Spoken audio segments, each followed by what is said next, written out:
C'est l'ouverture de l'édition de l'information sur Lumière du Monde Télévision. Merci de nous rejoindre. Voici le sommaire de ce journal.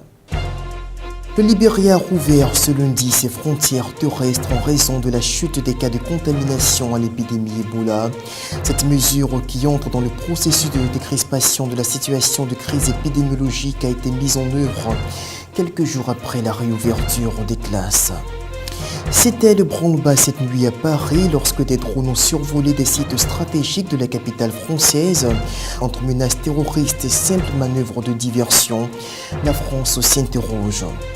Et toujours en France, la peur d'attaques terroristes sanglantes ressurgit quelques jours après la menace des chebabs somaliens de s'en prendre à des centres commerciaux de Paris. On en reparle en cours d'édition. Mesdames, Messieurs, bonsoir. La semaine dernière, c'était la réouverture des classes et depuis hier, le Libéria a rouvert ses frontières avec ses voisins. Ces mesures de décrispation ont été prises par le gouvernement en raison du recul des cas de contamination à l'épidémie Ebola. Le couvre-feu instauré depuis août dernier a lui aussi été levé. Réouverture des frontières au Libéria après une décrue d'Ebola. La présidente Ellen Johnson Sirleaf l'avait annoncé durant le week-end et la mesure a pris effet hier. Le couvre-feu en vigueur depuis août 2014 dans le pays a lui aussi été levé. Le Libéria est l'un des 3 pays les plus touchés par l'épidémie avec la Sierra Leone et la Guinée. À eux 3, ils ont enregistré près de 9500 victimes. Destination l'Afrique du Sud et c'est à Massakane dans le nord du pays que nous mettons le cap pour toucher du doigt les réalités endurées par les populations locales qui vivent toujours sans électricité. Malgré la proximité avec la centrale de charbon de Douva, les habitants ne bénéficient pas du courant et en contrepartie, la Compagnie nationale d'électricité leur offre du charbon gratuit. Reportage. Les femmes âgées d'abord, les hommes ensuite. Chacun son tour, les habitants de Massakane, dans le nord-est de l'Afrique du Sud, viennent chercher leur chargement hebdomadaire de charbon. 2 brouettes permettent à une famille de se chauffer et de cuisiner pendant une semaine. Chaque personne reçoit un ticket qui lui donne le droit à du charbon gratuit.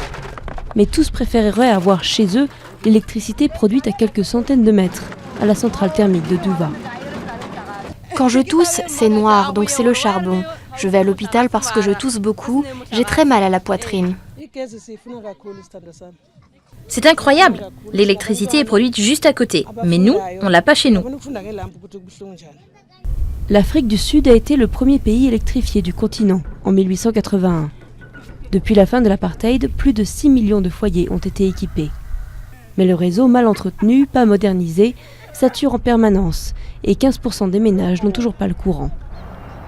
Dans ce lotissement informel, seuls les habitants les plus riches ont les moyens de se faire raccorder. Mais tous subissent la proximité avec la centrale à charbon. Nous voulons vraiment avoir l'électricité, nous en avons besoin. Nous avons des enfants qui vont à l'école, c'est très difficile de faire les devoirs à la bougie. Le pays dépend à près de 90% du charbon pour produire son électricité. En hiver, la saison sèche, la poussière de coke couvre le sol, les murs, les tables à l'intérieur. Eskom, la Compagnie nationale d'électricité, veut réduire les émissions polluantes à l'aide de nouvelles technologies propres, notamment dans les vieilles centrales. Mais le gouvernement n'a pas les fonds nécessaires pour l'instant. Le projet va coûter plus de 5 milliards d'euros. Ils nous ont donné la permission de retarder l'installation de certaines nouvelles technologies. Ils disent que ce sont des bonnes mesures, mais pour le moment, nous n'avons pas assez d'argent pour les mettre en place. Certains habitants de Massakane travaillent à la mine attenante à la centrale et portent alors des masques à gaz obligatoires. Mais de retour chez eux, l'électricité, c'est de la poussière dans les poumons et des lignes dans le ciel. Et avant de sortir du continent, disons que les Égyptiens sont de plus en plus nombreux à fuir la Libye.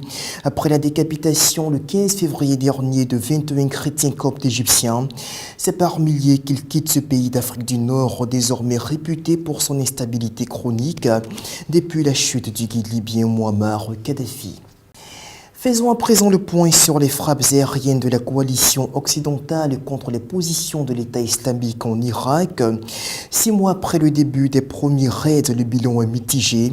Si les djihadistes se voient contrecarrés dans leur avancée sur le terrain, force est de constater qu'ils parviennent à maintenir le contrôle de l'essentiel de leur territoire. Sur le pont du porte-avions Charles de Gaulle, 8 avions français décollent. Direction l'Irak et les positions de Daesh. Depuis 6 mois, la coalition a conduit 2500 raids contre les djihadistes et les premiers résultats sont plutôt encourageants. Les djihadistes de Daesh ont subi de très lourdes pertes en matériel et en hommes. On parle de plus de 1600 morts. Ils ont perdu le contrôle d'une raffinerie, d'un barrage au nord de Bagdad et donc ils ne progressent plus en Irak. L'État islamique ne progresse plus, mais ne recule pas pour autant. Les djihadistes contrôlent toujours un territoire grand comme le Royaume-Uni, en marron sur cette carte.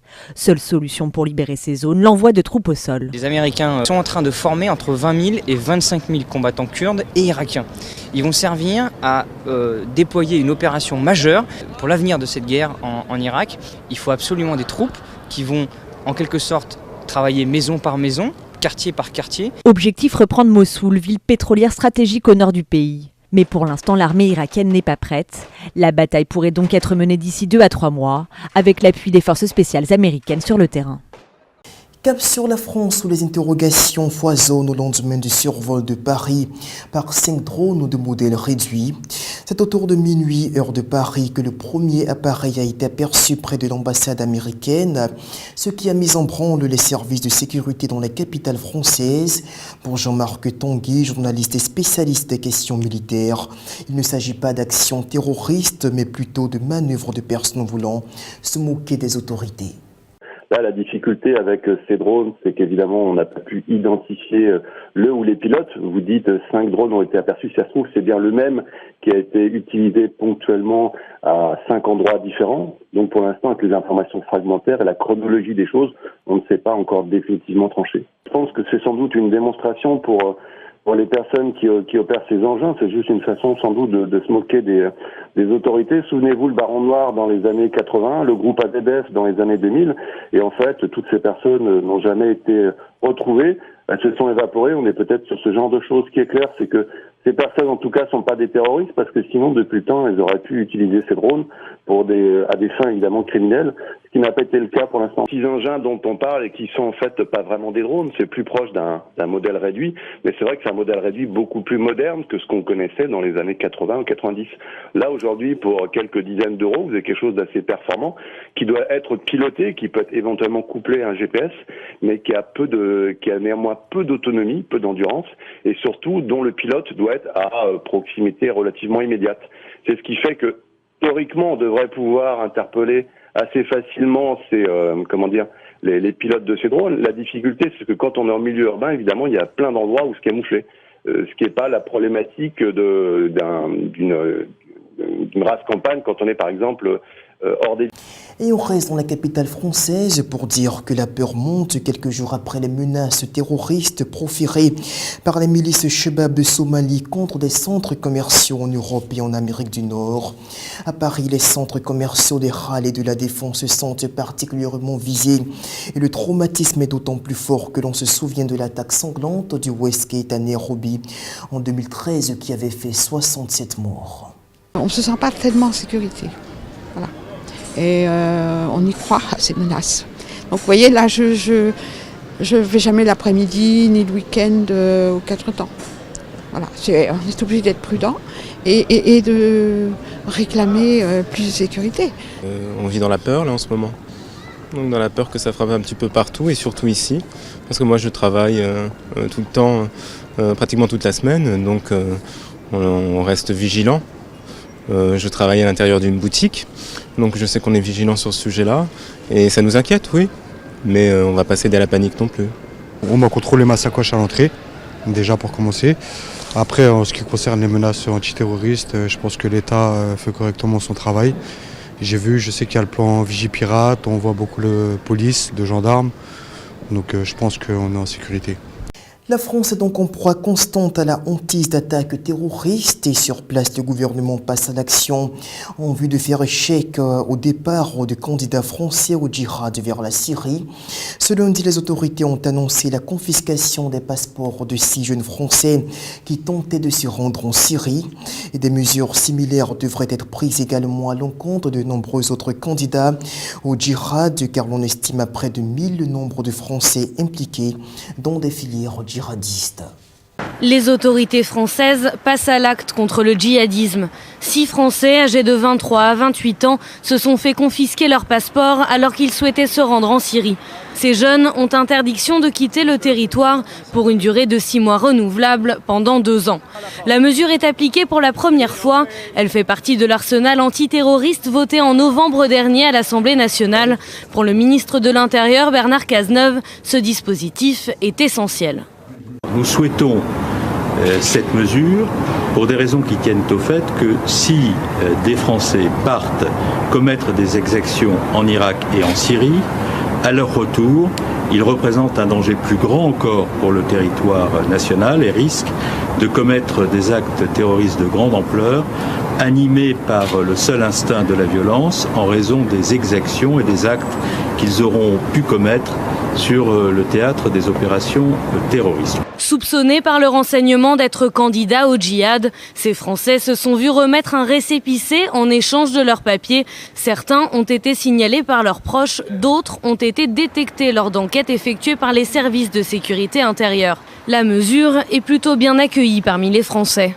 Mais je pense qu'il est temps que le gouvernement fasse quelque chose et qu'il prenne en compte tout ce qui se passe et qu'il confisque ce genre de passeport à ces gens-là et que ça s'arrête. Je pense qu'il faut prendre des mesures excessives et que cette mesure, à mon avis, est habilitée dans la mesure où quelle autre mesure peut-on trouver sinon ? Quelle autre mesure que celle-ci peut-on trouver ? Voilà la bonne question. Donc je pense qu'il n'y a pas d'autre solution que de leur enlever leur passeport. Bernard Cazeneuve a annoncé qu'une quarantaine d'autres interdictions administratives étaient en préparation. Le ministre a également affirmé que cette opération avait vocation à monter en puissance dans les prochaines semaines. Interrogé sur ces interdictions de sortie de territoire, le Premier ministre Manuel Valls, en visite au Salon de l'Agriculture, a prévenu il y en aura d'autres. Selon les autorités, près de 1000 Français sont impliqués dans une filière djihadiste. Le nombre de Français actuellement en Syrie est officiellement de 376.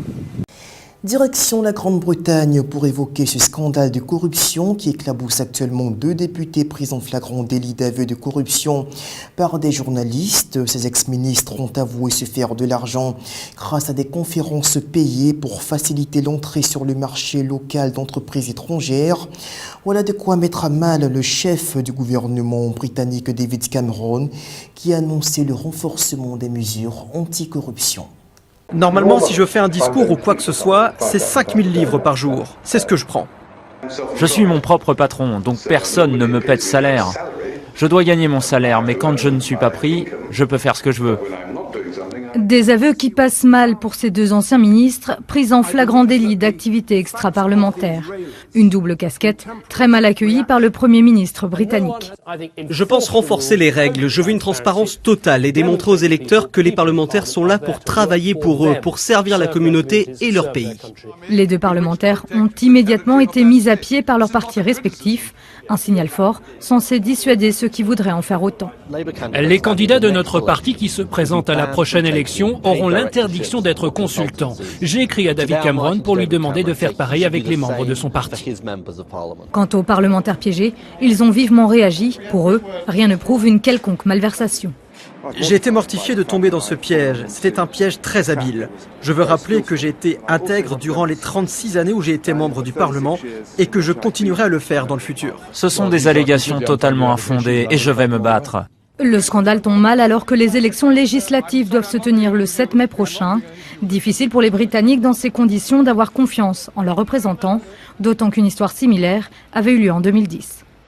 Le retard n'aura pas été très long. Ce mardi, le gouvernement grec a fait parvenir aux instances européennes sa liste de propositions portant sur les réformes à appliquer dans le cadre du programme conjoint de redressement économique mené avec l'Europe. Pour la Commission européenne, c'est un bon point de départ pour Athènes. Avec un jour de retard, mais c'est désormais chose faite, la Grèce a envoyé à Bruxelles la liste des projets de réforme économique promise à l'Union européenne. Une feuille de route en échange d'une prolongation du programme d'aide financière de ses partenaires et qui comprend notamment des mesures sociales d'urgence pour aider les plus démunis. Ce catalogue des propositions grecques, qualifié de bon point de départ par la Commission européenne, a également été transmis à l'Eurogroupe, à la BCE et au FMI. Il doit être examiné ce mardi après-midi par les ministres des Finances des pays de la zone euro. Vladimir Poutine n'estime pas nécessaire de revenir à la table de négociation pour résoudre la crise en Ukraine. Ce lundi, lors d'un entretien télévisé, le président russe a demandé à Kiev de garantir aux populations du Donbass des droits légitimes. Ces propos interviennent alors que sur le terrain, la violence se poursuit et les dirigeants occidentaux multiplient les menaces de sanctions à l'encontre de Moscou. Le président russe ne croit pas à l'hypothèse d'une guerre ouverte avec l'Ukraine. Lors d'un entretien diffusé hier sur la chaîne d'État, Vladimir Poutine a estimé qu'il n'était pas nécessaire de revenir à la table des négociations. Je pense, dit-il, qu'un tel scénario apocalyptique est improbable et j'espère qu'il ne se produira jamais. Un grand État européen comme l'Ukraine devrait avant tout retrouver une vie normale, restaurer son économie, ses sphères sociales, ses relations avec le sud-est du pays de façon civilisée, qu'il garantisse les droits légitimes de la population du Donbass.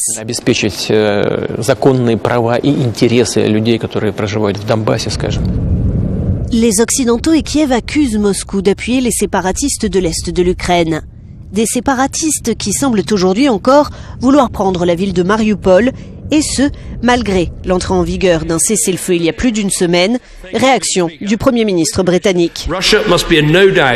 La Russie ne doit avoir aucun doute sur le fait que si les séparatistes essaient d'agrandir leur territoire vers Mariupol ou ailleurs, nous lui imposerons de nouvelles sanctions européennes et américaines. La Russie doit changer de voie maintenant, a insisté hier David Cameron à la Chambre des communes.